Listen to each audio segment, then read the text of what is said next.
तुम्भद्रा नदी के तट पर एक नगर था जहां आत्मदेव नामक एक ब्राह्मण रहते थे। वे समस्त वेदों के ज्ञाता थे और उनका तेज सूर्य के समान था। उनके द्वार से कभी कोई भिक्षुक खाली हाथ नहीं लौटा।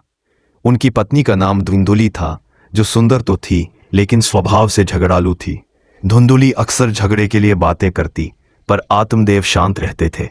जब भी आत्मदेव घर लौटते, घर में केवल कलह और अशांति होती, जिससे उन्हें घर एक बड़े नरक जैसा लगने लगा। समय के साथ आत्मदेव वृद्ध हो गए, लेकिन उन्हें कोई संतान नहीं हुई। उन्होंने बड़े बड़े पुण्य कर्म किए और खूब दान पुण्य किया, फिर भी उन्हें संतान सुख नहीं मिला। आत्मदेव इस चिंता में डूब गए कि अगर उनकी संतान नहीं हुई तो उनका पिंडदान कौन करेगा। उन्होंने हर संभव प्रयास कर लिया, लेकिन सब व्यर्थ रहा। एक दिन आत्मदेव जी ने सोचा कि वे जंगल में जाकर अपने प्राण त्याग देंगे, क्योंकि घर में काला थी और संतान भी नहीं थी। उन्हें जीवन व्यर्थ लगने लगा और वे जंगल की ओर चल पड़े। उसी समय एक महान संत प्यास बुझाने के लिए एक सरोवर की ओर जा रहे थे। आत्मदेव जी संत के पास पहुंचे, उन्हें साष्टांग प्रणाम किया और हाथ जोड़कर खड़े हो गए। संत ने पूछा, तुम्हारी चिंता क्या है? तुम ब्राह्मण लगते हो, क्योंकि तुम्हारे चेहरे पर तेज है, लेकिन तुम बहुत दुखी दिखाई देते हो। आत्मदेव जी ने उत्तर दिया, महाराज, मैं अपने जीवन से निराश हो चुका हूँ।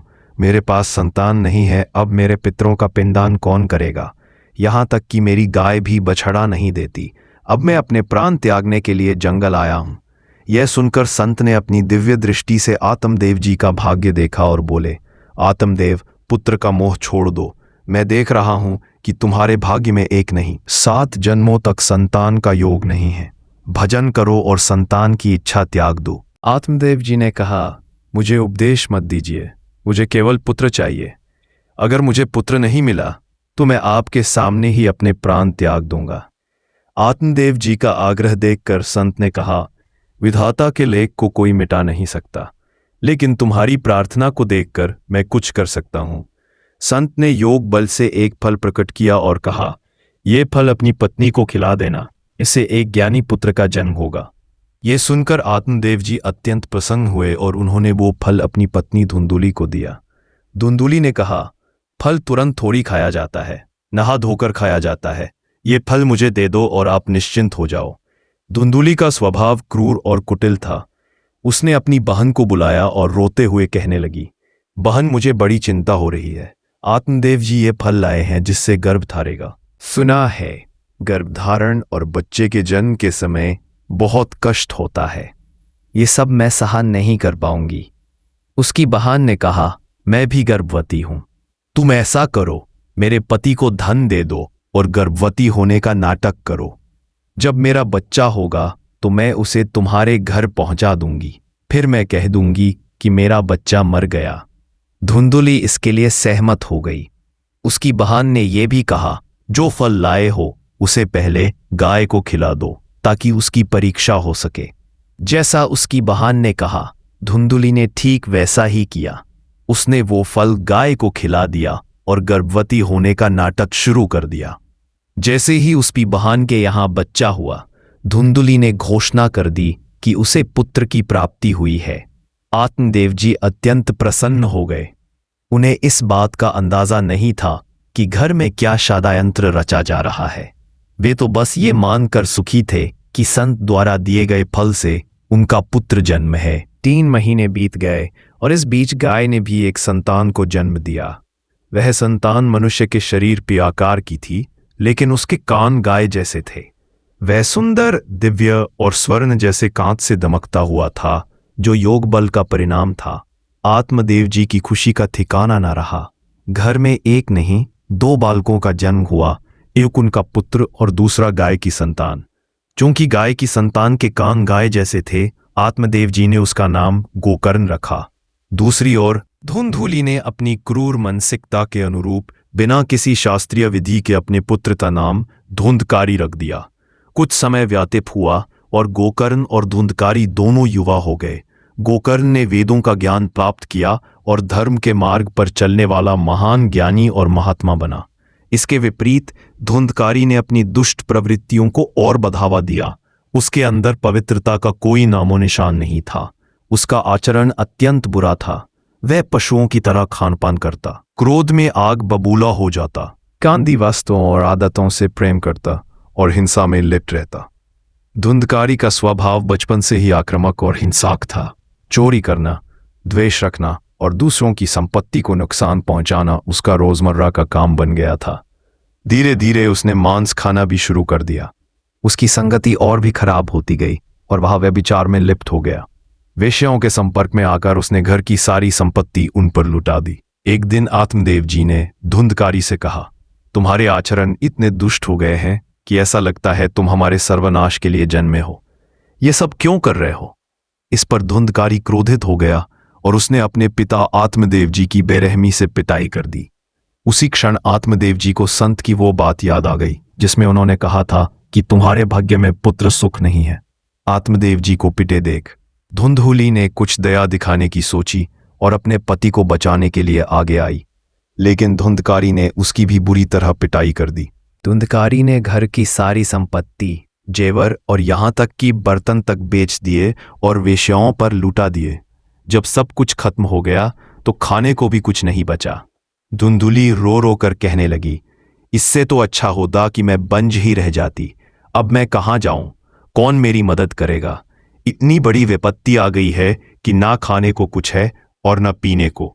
धुंधकारी हर रोज हमें पीटता है। आत्मदेव जी भी बैठे बैठे ये सोचकर रोने लगे, काश मैं संत की बात मान लेता। तभी गोकर्ण जी आए और बोले, पिताजी, आपके जैसे विद्वान पुरुष के लिए इस प्रकार का शोक करना उचित नहीं है। आप शास्त्रों के ज्ञाता हैं, फिर इस रूप मोह में फंसकर एक अज्ञानी की तरह क्यों रो रहे हैं? संसार के बंधनों को छोड़िए और वन में जाकर भगवान का चिंतन करते हुए अपना जीवन व्यतीत कीजिए। गोकर्ण जी के वचन सुनकर आत्मदेव जी वन में जाने के लिए सहमत हो गए। उन्होंने कहा, मुझे समझ नहीं आता कि भगवान की प्राप्ति कैसे करूं। गोकर्ण जी ने उत्तर दिया, संतों का संग और सेवा करो। संतों के संग और उनकी कृपा से ही आप महात्मा बनेंगे। भगवान की कथा और लीला सुनो, यही मार्ग आपको नित्य भगवत धाम की प्राप्ति कराएगा। आत्मदेव जी ने घर छोड़कर वन की यात्रा की और दिन रात भगवान का चिंतन करते हुए निरंतर नाम जप किया। उनके इस तप और भक्ति के प्रभाव से उन्हें श्री कृष्ण की प्राप्ति हुई, जैसा कि गोकर्ण जी ने उन्हें उपदेश दिया था। जब आत्मदेव जी वन में चले गए तब धुंधकारी को और अधिक स्वतंत्रता मिल गई। उसने अपनी क्रूरता बढ़ा दी और एक दिन धुंधुली को बेरहमी से लाठी और डंडे से मारते हुए कहा, बता धन कहाँ छुपा है? धुंधकारी ने घर में जितना भी धन बचा था सब लूट लिया। एक दिन उसने जलती हुई लकड़ी से धुंधुली को मारते हुए फिर से धन का पता पूछा। धुंधुली, जो रोज रोज की मारपीट से तंग आ चुकी थी, किसी तरह भागी और कुएं में कूदकर आत्महत्या कर ली। जबकि उनके पति आत्मदेव जी को भगवान श्री कृष्ण की प्राप्ति हुई। गोकर्ण जी ने जब देखा कि धुंधकारी का आतंक बढ़ता जा रहा है तो उन्होंने उस छोड़कर उदासीन भाव से तीर्थ यात्रा पर जाने का निश्चय किया। धुंधकारी अब 5 वेश्याओं के साथ रहने लगा। वह उनके लिए चोरी छिपे पशुओं का मांस और अन्य वस्तुयान लाकर उनकी इच्छाएं पूरी करता था। एक दिन उन वेश्याओं ने कहा, तुमने हमें आज तक हार नहीं पहनाया।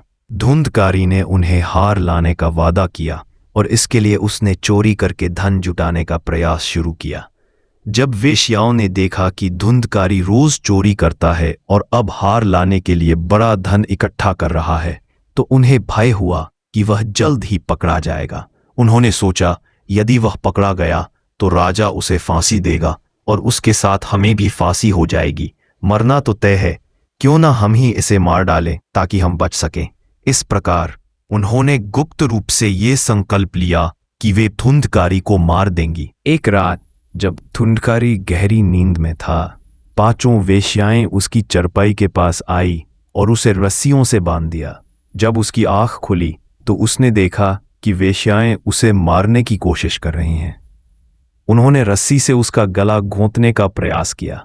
इसके बाद वे रसोई से जलते हुए कोयले लाईं और धुंधकारी के मुंह में भर दिए। अंत में उन्होंने उसके गले को कसकर दबा दिया, जिससे धुंधकारी तड़प तड़प कर मर गया। इसके बाद वेश्याएं उसके शरीर को घर में एक गड्ढे में दबा दिया और सारा धन लेकर भाग गई। धुंधकारी की आत्मा को प्रेत योनि प्राप्त हुई। अब वह भयंकर बवांदर के रूप में 10 दिशाओं में भटकने लगा। जब गोकर्ण जी तीर्थ यात्रा से लौटे तो उन्हें पता चला कि धुंधकारी की हत्या कर दी गई है। उन्होंने धुंधकारी की आत्मा की शांति के लिए पिंडदान किया और तीर्थों में मंत्र अनुष्ठान किए। जब गोकर्ण जी अपने पिता आत्मदेव के घर लौटे तो उन्होंने महसूस किया कि धुंधकारी की आत्मा, जो अब प्रेत बन चुकी थी, वही मंत्रा रही है। धुंधकारी ने गोकर्ण जी को देखते ही प्रकट होकर मदद की आशा से इशारा किया। वह पहले भेद के रूप में आया, फिर भैंस और अंत में इंद्र के रूप धारण किए। गोकर्ण जी, जो ज्ञानी महात्मा थे, तुरंत समझ गए कि ये प्रेत आत्मा है, क्योंकि ये विचित्र रूप धारण कर रहा था। उन्होंने बिना डरे पूछा, तू कौन है? ये नाटक क्यों कर रहा है? तुझे इस दुर्गति को क्यों प्राप्त होना पड़ा? प्रेत रूप में धुंधकारी चिल्ला चिल्ला कर रो रहा था, लेकिन एक शब्द भी नहीं बोल पा रहा था। गोकर्ण जी ने समझ लिया कि भारी पापों के कारण वह बोलने में असमर्थ है। उन्होंने जल लिया और मंत्रों का जाप कर धुंधकारी के ऊपर फेंक दिया। जैसे ही जल गिरा, धुंधकारी बोलने योग्य हो गया और उसने कहा, भैया, मैं आपका भाई धुंधकारी हूं। मेरी बहुत दुर्गति हो गई है, मुझे भारी कष्ट हो रहा है। मैंने अपने जीवन में बहुत पाप किए हैं, अब मैं पश्चाताप कर रहा हूं। उन वेश्याओं ने मुझे तड़पा तड़पा कर मार दिया। अब मैं एक प्रेत योनि में भटक रहा हूं, भूखा प्यासा, पर खा भी नहीं सकता। आप कृपा करके मेरा उद्धार करें। गोकर्ण जी ने कहा, मैंने तो तुम्हारे लिए श्राद्ध किया था, तीर्थों में अनुष्ठान भी किया, फिर तुम्हारा प्रेत योनि से उद्धार क्यों नहीं हुआ? धुंधकारी ने उत्तर दिया, भैया, सैकड़ों बार श्राद्ध करने से भी मेरा उद्धार नहीं हो सकता। मैं बहुत बड़ा पापी हूं, मैंने बड़े बड़े पाप किए हैं। गोकर्ण जी ने कहा, अगर सैकड़ों बार श्राद्ध करने से भी तुम्हारी मुक्ति नहीं हो सकती तो तुम्हारी मुक्ति असंभव है। धुंधकारी ने विनती की, भैया, मैं आपके चरणों में पड़ा हूं, कृपा करके मेरा उद्धार करें। गोकर्ण जी ने उसे घर से बाहर निकालने के लिए कहा, तुम अभी इस घर से जाओ और जब मैं बुलाऊं तब आ जाना। धुंधकारी गोकर्ण जी की आज्ञा पाकर घर से बाहर चला गया और इधर उधर भटकने लगा। गोकर्ण जी ने रात भर विचार किया कि धुंधकारी का उद्धार कैसे हो सकता है। जब सुबह हुई, गोकर्ण जी ने विद्वानों से सलाह। कई लोगों ने शास्त्रों का हवाला देकर उपाय सुझाए, लेकिन कोई ठोस हाल नहीं मिला। गोकर्ण जी तपस्वी थे। उन्होंने सोचा, औरों से पूछने की बजाय सीधे भगवान सूर्य से पूछना चाहिए। अपनी भक्ति और श्रद्धा के साथ उन्होंने मंत्रों का उच्चारण करते हुए सूर्य की गति को रोक दिया और उनसे पूछा, धुंधकारी का उद्धार कैसे हो सकता है?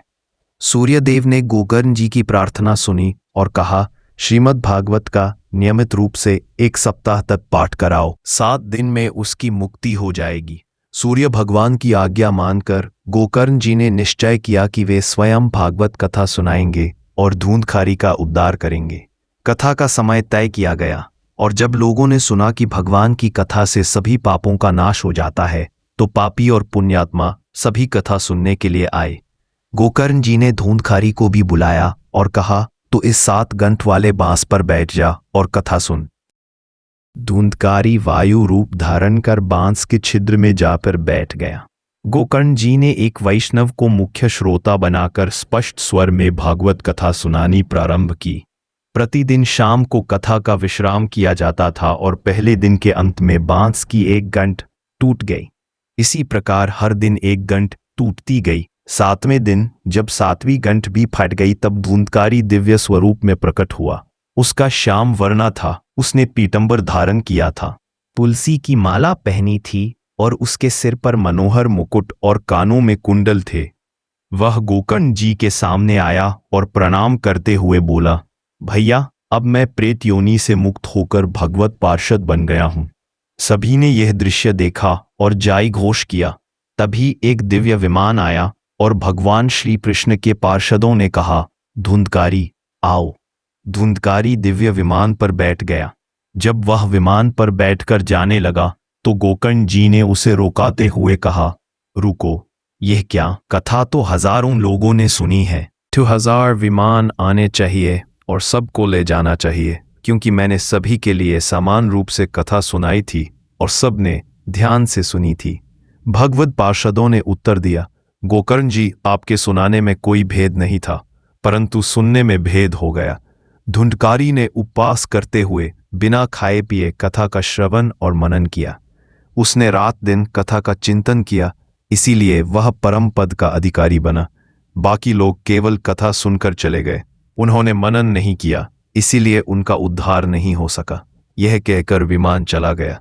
लेकिन गोकर्ण जी ने सभी श्रोतों से कहा, जब तक मैं सबको विमान में बैठा कर परम धाम नहीं भेज दूंगा, मुझे चैन नहीं मिलेगा। सावन के महीने में हम फिर से अनुष्ठान करेंगे। सब लोग आओ, कथा सुनो और नियमों का पालन करते हुए मनन करो। गोकर्ण जी की इस बात पर सबने सहमति दी और सावन के महीने में पुनः श्रीमद् भगवत कथा का आयोजन किया गया। सभी श्रोतों ने उपवास रखकर अल्पाहार करके कथा को नियम पूर्वक सुना। जब 7 दिनों में कथा समाप्त हुई, तब भगवान के अनेक पार्षद विमान लेकर आए और जितने भी कथा सुनने वाले थे सभी को परम धाम ले गए। भगवान श्री कृष्ण ने गोकर्ण जी को स्वयं अपने हृदय से लगाया। जैसे ही गोकर्ण जी को भगवान ने हृदय से लगाया, वे भी भगवत स्वरूप हो गए। उनका रूप श्याम वर्ण में बदल गया। उन्होंने पीतांबर धारण किया और कानों में मनोहर कुंडल झलकने लगे। यहां तक कहा जाता है कि गोकर्ण जी की अपर कृपा से जो भी जीव जंतु उस कथा में उपस्थित थे, उनका भी उद्धार हुआ। वे सभी विमान पर बैठकर भगवत धाम को चले गए। जहां बड़े बड़े सिद्धों को भगवान की प्राप्ति नहीं होती, वहां गोकर्ण जी के प्रभाव से भगवत कथा सुनने के मात्र से धुंधकारी सहित सभी श्रोता भगवत धाम को प्राप्त हो गए।